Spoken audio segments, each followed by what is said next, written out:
Buenas tardes, ¿cómo están ustedes, queridos, queridas, tercer año y medio? Soy tu profesor Jorge Valdebenito, estoy en una sala solo, ¿cierto? Tengo mi alcohol gel, tengo mi mascarilla y voy a aprovechar de estar como estoy solito, me voy a sacar un poquito esto para que se me pueda entender mejor, ¿cierto? Y me vean. Estoy muy agradado de estar acá, ¿cierto? Quiero presentarles una breve cápsula de repaso con respecto a la filosofía, así que vamos de inmediato. Bien, la idea principal es que podamos hacer un repaso de lo que se espera que ustedes sepan al inicio sobre la clase de filosofía. ¿Por qué? Porque creo, que el programa 2021 de la clase de filosofía viene de una manera que se salta un poquito una introducción. Entonces, mi tarea en este momento es realizar esa introducción, ¿ya? La retroalimentación la van a tener ustedes sobre su diagnóstico, pero como les digo, me interesa hacer el repaso, ¿cierto? Y presentarles una introducción breve, contextualizada, ¿cierto? Del origen de la filosofía y por qué la estudiamos en enseñanza media, ¿ya? ¿Cuál es el valor, la utilidad? Quizás ahí ustedes también le tienen que ir dando vuelta y reflexionando sobre qué les acomoda más, ¿ya? Así que vayamos, voy a compartir pantalla para presentarles la presentación, o en este caso el PowerPoint, que se preparó para que podamos entender de mejor manera esta clase. Bien, entonces se abre el archivo, le hacemos clic y estoy aquí yo pequeño y les doy la más cordial bienvenida nuevamente. Bien, filosofía. ¿Qué deberías saber sobre esta nueva asignatura? Esa va a ser la pregunta que va a ser transversal en esta presentación, ¿ya? Así que recuérdala. ¿Y por qué la hago? Porque, como les decía anteriormente, el programa viene un poco falto de introducción a la filosofía en tercer año y medio. Así que nos sirve esta cápsula para poder recordar o poder saber de qué trata la filosofía. Así ustedes ingresan a la unidad 1 2021 de mejor manera. ¿Vale? Entonces, seguimos. Obviamente la presentación. Soy el profesor Jorge Valdebenito. Ese es mi avatar. Trataré de hacer lo más parecido a mí. Soy el profesor encargado de hacer religión y filosofía, en este caso filosofía, o mi título profesional indica que soy profesor de religión y filosofía. Soy el encargado de presentarte esta maravillosa asignatura, ¿cierto? Religión y filosofía, o en este caso filosofía solamente. Vamos a aprender algo nuevo sin duda, así que te invito con todo el ánimo, con toda la disposición. Primero que todo, alerta, chicos, el diagnóstico llevaba un correo electrónico donde ustedes me enviaron sus tareas. Necesito que ese correo electrónico desaparezca de sus mentes, por favor, y de su correo electrónico, y agreguen este nuevo, ¿ya? jorge.valdebenito@alu.ucm.cl. Necesito que este sea nuestro nuevo medio de contacto para que así me lleguen todas sus tareas, ¿cierto? Y yo pueda responderle y recibirla de la mejor manera posible, ¿ya? Así que vamos a ir recordando el correíto para que lo vayan interiorizando y vayan actualizándolo, ¿ya? Bien, entramos de lleno. Características generales de la filosofía.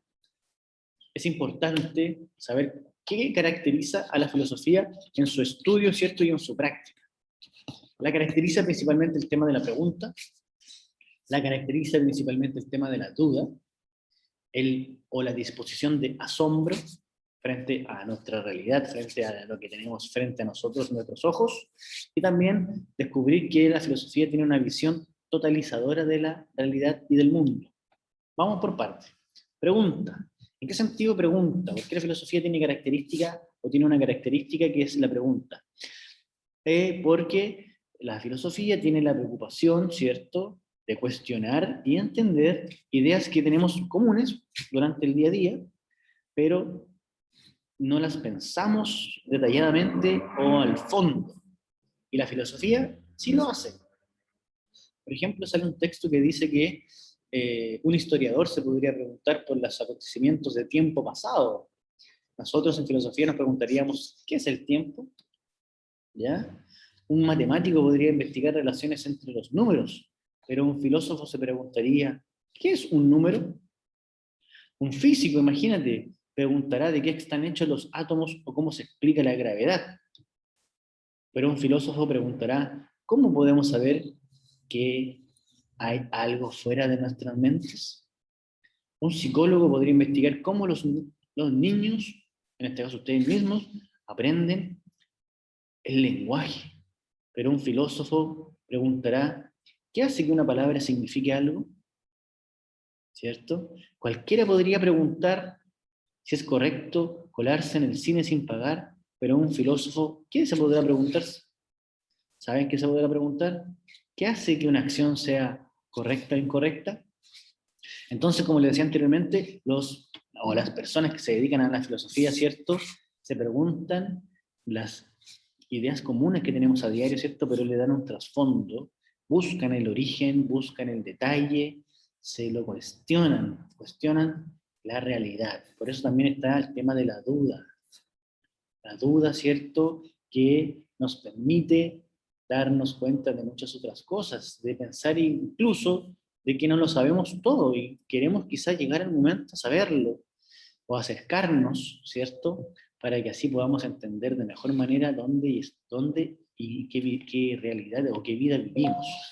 La capacidad de asombro también es parte de nosotros, ¿cierto? En el ámbito de la filosofía, porque así da origen, así empieza la filosofía con la actitud de asombrarse ante esta maravilla llamada universo, ante esta maravilla llamada mundo, ¿ya?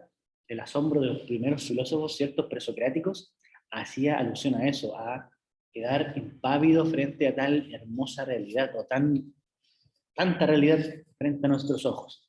Y también la visión totalizadora, ¿cierto? Porque abarca conceptos que son universales, ¿cierto? Y que pueden ser respondidos desde todas las culturas. Hay preguntas que son universales para todos nosotros los hombres y las mujeres, no importando dónde estés situado.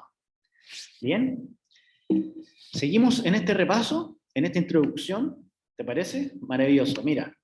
Vamos a ver el origen, el contexto, historia de cómo se da origen a la filosofía, ¿cierto? Como pensamiento y como tradición de conocimiento en las personas, en los humanos. El paso del mito al logos. Esto es muy conocido, ¿cierto? Cuando antiguamente se pasaba de la mitología a dar respuesta más racional a las cosas que pasaban a nuestro alrededor. Antiguamente con el mitos, ya que lo vamos a analizar obviamente más adelante, pero para que te vayas dando cuenta, el mito era lo que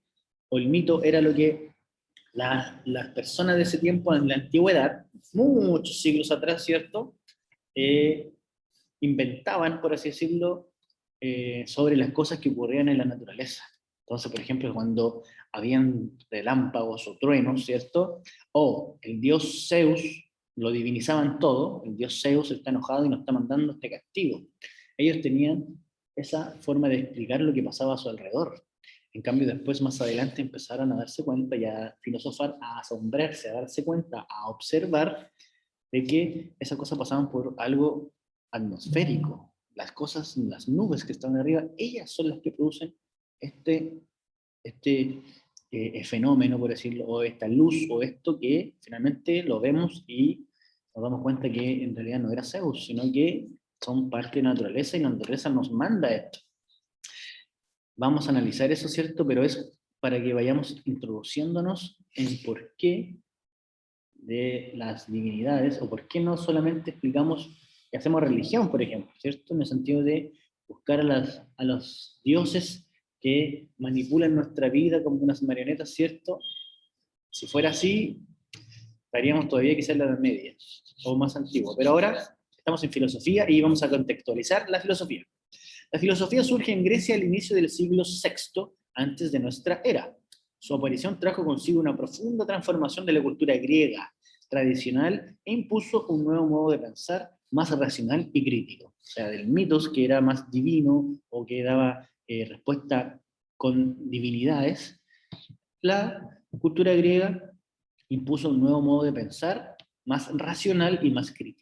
¿Ya? El nacimiento de la filosofía se produce en un determinado contexto político y sociocultural.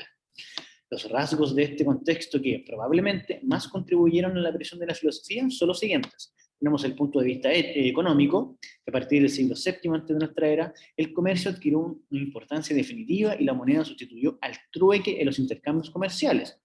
Con el auge del comercio se multiplicaron los viajes y los desplazamientos. Esto favoreció, obviamente, la nueva adquisición de conocimientos técnicos y geográficos. El mundo se amplió, ¿cierto? Cambió de lo que veíamos a lo lejos, ahora estamos ahí en el mar, traspasando fronteras, ¿cierto? Así como el contacto con otras culturas se formó y se dio paso a nuevas formas de vida.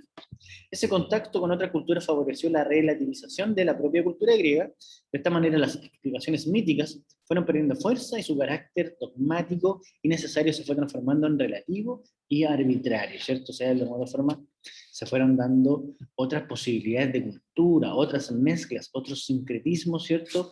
Otras mezclas, por así decirlo también de manera más fácil, que eso favoreció un nuevo modo de pensar, un nuevo modo de visualizar la realidad. Veamos otro rasgo que contribuyeron a la aparición de la filosofía. Acabamos de ver lo económico. Tenemos, voy a ponerme acá abajo. Por otra parte, las relaciones comerciales exigen nuevas formas de justicia y de derecho como base para los intercambios, y los valores aristocráticos de la tradicional sociedad griega quedan desfasados. O sea, ellos tenían una forma aristocrática de vivir, ¿cierto? Donde también la esclavitud y una serie de características eran parte de su mundo. Con esto nuevo, con estos viajes, esta nueva mezcla de culturas, ¿cierto? Este nuevo entramado de sociedad, empezó a darse cuenta de que existían nuevas formas de justicia, nuevas formas de derecho, con el tema de los intercambios y los valores, ¿ya? Se suma lo político. Desde el siglo VII a nuestra era, la forma de organización política característica de los griegos es la polis, ¿cierto? Se trataba de un estado de pequeñas dimensiones, la mayoría de las veces mucho menos extenso y menos habitado que cualquiera de nuestras provincias actuales, ¿ya? Durante los siglos VII y VI, antes de nuestra era, se afianzó la estructura de la polis mediante la promulgación de distintas constituciones que hicieron que los ciudadanos adquirieran una participación y un protagonismo en la vida pública cada vez mayores, ¿ya? Económico también, el aumento de la riqueza, la movilidad y el comercio favorecieron la transformación de la tradicional sociedad griega, que se estructuraba en dos clases. De una parte, el rey y la nobleza, que vivían plácidamente en tiempos de paz y conducían al pueblo en tiempos de guerra, y de otra parte el pueblo dedicado fundamentalmente a la agricultura y a la ganadería. Entonces hubo una movilidad en el ámbito económico. ¿Qué significa movilidad? Que empezaron a no quedarse siempre en la misma casta social, sino que hubo una movilidad entre ellos, ¿cierto?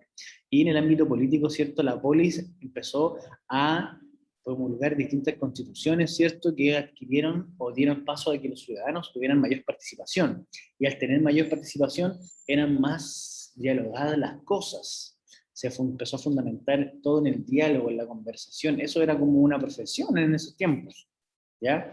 Era como un arte, era como una forma de vida, ¿ya? El tema de participar activamente en el ámbito político o en el ámbito de la polis, en la plaza pública. Son cosas características de estos tiempos, en donde surge la filosofía, ¿vale? En esos tiempos habían dos superestrellas que escribieron poemas, ¿cierto? Que escribieron cosas importantes que daban pie a una tradición en Grecia, ¿cierto? Estaba Homero, pero no este Homero de acá, sino que este caballero, ¿cierto? Que fue el que escribió la Ilíada, ¿cierto? No sé si lo han escuchado. Y también está Hesiodo, que también escribió poemas, ¿cierto? Y ellos fundaron, por así decirlo, desde su tradición, desde sus escritos, sus poemas principalmente, fundaron, ¿cierto?, las bases míticas con que los griegos fundamentaban su existir en ese tiempo. Pero, por ejemplo, los griegos no tenían una Biblia. Por así decirlo, la Biblia que los griegos tenían era lo que escribían estos caballeros en sus poemas. Las batallas, ¿cierto? Entregaban valores, formas de vida en sus poemas, ¿cierto? Heroicos principalmente, pero después los mismos griegos se fueron dando cuenta en el siglo VI, en el siglo V y IV, ya antes de Cristo, donde se produce el mayor auge de filósofos, se dieron cuenta de que las cosas que ellos escribieron eran muy bellas, pero no representaban en sí la realidad práctica que se vivía en la ciudad. Entonces, los textos de estos caballeros quedaron como poemas, ¿cierto? Muy bellos, una tradición de años, miles de años atrás. Por ejemplo, Homero y Hesiodo tienen data de vida en el siglo XIII, XIV antes de Cristo, ¿cierto? Con sus poemas. Entonces son una tradición antiquísima. Pero como les digo, ya después avanzando las eras y las épocas, ¿cierto? Los filósofos fueron contribuyendo, pero analizando la realidad y escribiendo otros tipos de formas, ¿cierto? Con que se analizaba y se veía la realidad ya más racional, más crítica, más alejada de la divinidad, sino que más terrenal, ¿vale? Entonces, se produce el paso del mito al logos. Dos formas de explicar la realidad. Y aquí está más que claro todavía lo que apuntábamos al inicio. Perdón, aquí sí. Mito y logos son dos tipos contrapuestos de explicación de la realidad.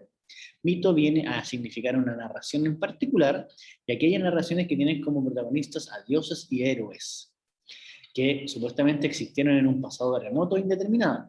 Por su parte, el logos significa explicación racional basada en pruebas y razones. Entonces hubo un salto paradigmático, ¿cierto?, de la narración, ¿ya?, en donde se daba a entender que nosotros, los humanos, éramos casi, por así decirlo, dejados al azar, ¿cierto?, porque los dioses y los héroes eran los que controlaban la realidad, o eran los que nos mandaban cataclismos, nos mandaban ciertas formas de vida, de situaciones, y que no teníamos nada que hacer. Después hubo un cambio, ¿cierto?, en donde la gente, los mismos filósofos, por medio del asombro, de la observación, de su propia, darse cuenta de su inteligencia, ¿cierto?, empezaron a explicar racionalmente la realidad, ¿cierto?, basada en pruebas y razones. Por eso se hace el salto del mitos al logos. Mito, narración; logos, palabra, razón, racionalidad, lenguaje, tiene esos significados, ¿vale? ¿Se entiende? Espero que sí. Alerta, nuevamente, recordar que se produce, ¿cierto?, el cambio de correo electrónico, jorge.valdebenito@alu.ucm.cl. Así que para que lo recuerden, esta alerta está pasando bien. Y aquí vamos a ver un poco del tema de, me voy a poner aquí arriba ahora, ahí, me voy a minimizar para que podamos ver la explicación mítica, ¿cierto?, y la explicación racional. Mito, logos. Carácter imaginativo tiene el mito. El mito tiene una respuesta sobrenatural o trascendente, tiene una explicación arbitraria de la realidad, tiene una explicación particular y concreta, y una respuesta no verificable ni falsable, ¿cierto? Y la explicación racional tiene un carácter racional, tiene una respuesta natural o inmanente, una explicación necesaria, una explicación universal y abstracta, y una respuesta verificable o falsable. ¿Veamos las diferencias? El carácter imaginativo, la principal facultad de conocimientos de la imaginación, caracterizada por su absoluta libertad y por funcionar al margen de principios lógicos, tales como la identidad A es igual a A, el de no contradicción, no es posible al mismo tiempo A y no A, o menos A, y el del tercio excluso. El tema del carácter racional, ¿cierto? Está el carácter racional, en donde vemos conocer racionalmente es conocer por causas, asumiendo los principios básicos de la razón, entidad, no contradicción, tercio excluso. Esos son conceptos que tienen que ver con lógica, por eso aparece, ¿cierto? A es igual a A, el de no contradicción, no es posible al mismo tiempo A y no menos A, ¿cierto? Son conceptos de la lógica que vamos a ver también en filosofía. Pero no asustéis, por favor, jóvenes, quedémonos con lo del principio. El carácter imaginativo pasa a ser un carácter o conocer la realidad desde la forma racional, por causas, asumiendo los principios básicos de la razón. Acá, ¿cierto?, está la principal facultad de conocimientos de la imaginación, ¿vale? Respuesta sobrenatural o trascendente. Las preguntas plenamente racionales se dan respuestas de orden superior. Así, ante problemas de orden natural, como enfermedades, derrotas militares, malas cosechas de la muerte, se dan respuestas sobrenaturales. ¿Ya? La cólera de los dioses o el destino. Y la respuesta natural o inmanente, los fenómenos de la naturaleza encuentran su explicación en causas naturales, cuyo conocimiento nos permite predecir acontecimientos futuros con bastantes garantías de éxito. ¿Te das cuenta? La diferencia que existen entre lo mítico y lo racional. Explicación arbitraria. No hay posibilidad, por tanto, de pensar la realidad como regida por leyes que nos permitan predecir el futuro. Las cosas son así, pero podrían ser de otra manera dependiendo del estado de ánimo de los dioses. Todavía existe el tema de la divinidad. Y en cambio, la explicación racional o explicación necesaria en el universo, el orden y la regularidad, no la voluntad de los dioses. Además, la razón humana está capacitada para descubrir ese orden y su regularidad. Las cosas son así y no pueden ser de otro modo. Sucedan como y cuando tienen que suceder. Explicación particular y concreta. Dos situaciones, aunque sean parecidas, pueden tener explicaciones distintas. Explicación universal y abstracta. Todos los hechos similares deben responder a la misma causa explicativa. Y respuesta no verificable ni falsable, como las explicaciones que sean son de carácter trascendente, es imposible verificarlas. Por otra parte, tampoco podemos falsearlas, porque cuando los hechos no coinciden con lo que cabía esperar, según una explicación dada, un lugar de cambiar dicha explicación por otra, lo ocurrido se atribuye a causas misteriosas o al simple cambio caprichoso de la voluntad de los dioses. Mira, y por último, la respuesta verificable o falsable, lo que decimos de la realidad puede ser contrastado con esa realidad, que confirmará o no la validez de nuestras teorías. Entonces existen varias diferencias, ¿cierto?, bastante claras entre lo que era la explicación mítica y lo que hoy en día conocemos como la explicación racional, incluso científica. Ahí volví de nuevo. Bien, continuamos. Es súper importante que te vayas dando cuenta de que la tarea, o en este caso la formación, o lo que nos pide la filosofía, es que nos vayamos dando cuenta de que existen cosas que pasamos muy someramente, ¿ya?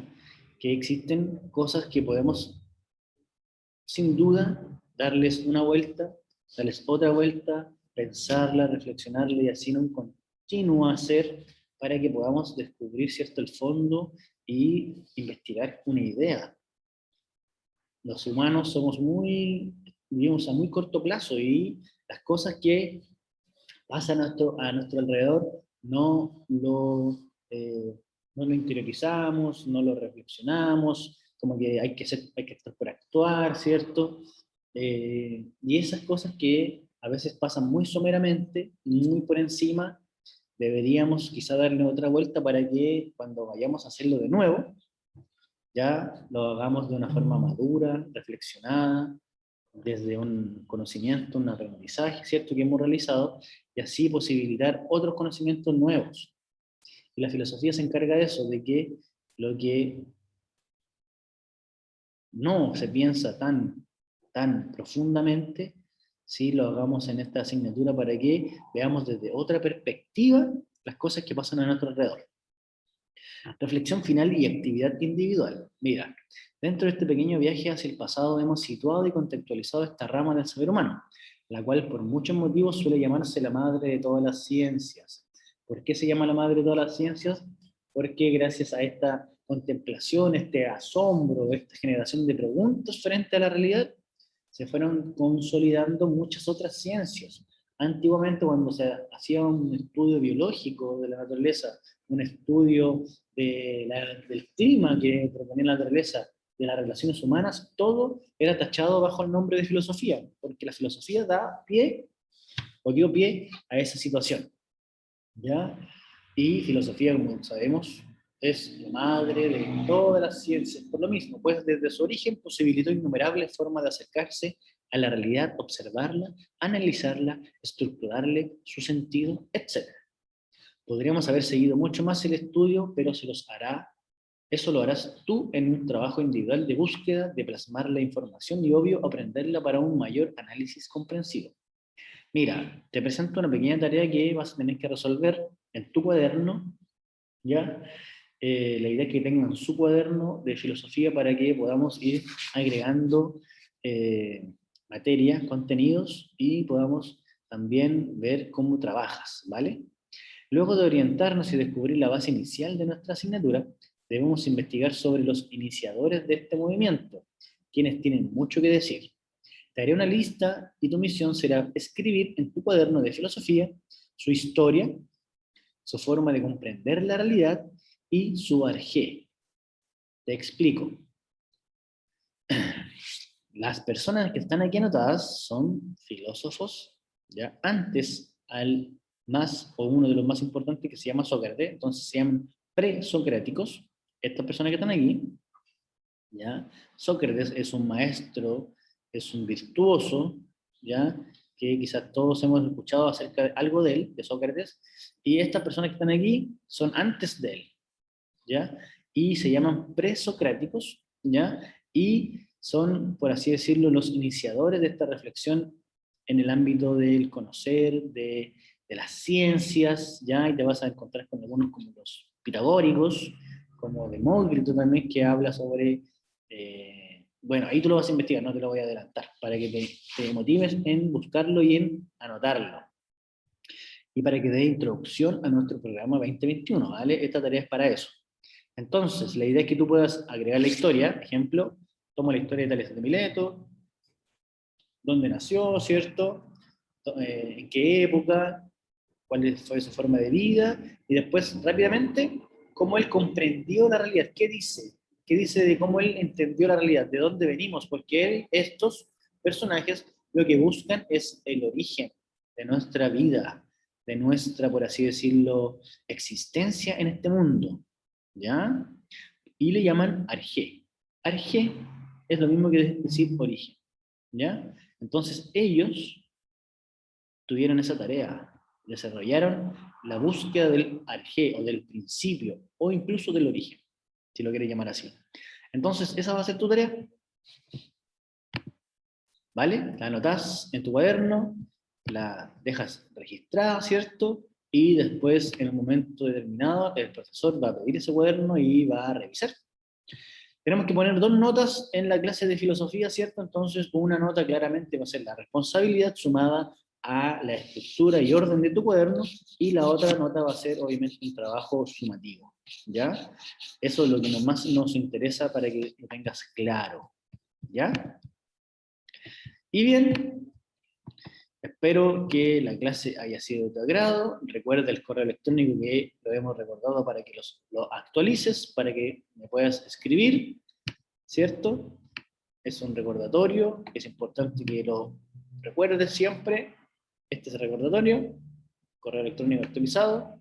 Y finalmente está aquí mi avatar o yo despidiéndonos de ustedes. Con la tarea señalada podremos empezar la próxima cápsula a ver los contenidos de la unidad 1, y siempre señalando los objetivos priorizados por el Ministerio de Educación, y con el nivel de dificultad 1. Por lo tanto, no te apresures, tranquilo, haz tu tarea, realízala, y si tienes dudas de dónde sacar material, me escribes al correo señalado y, por supuesto, te ayudo. ¿Te parece? Bien, estupendo. Me queda ahora en este momento salir de la presentación, despedirme de ustedes.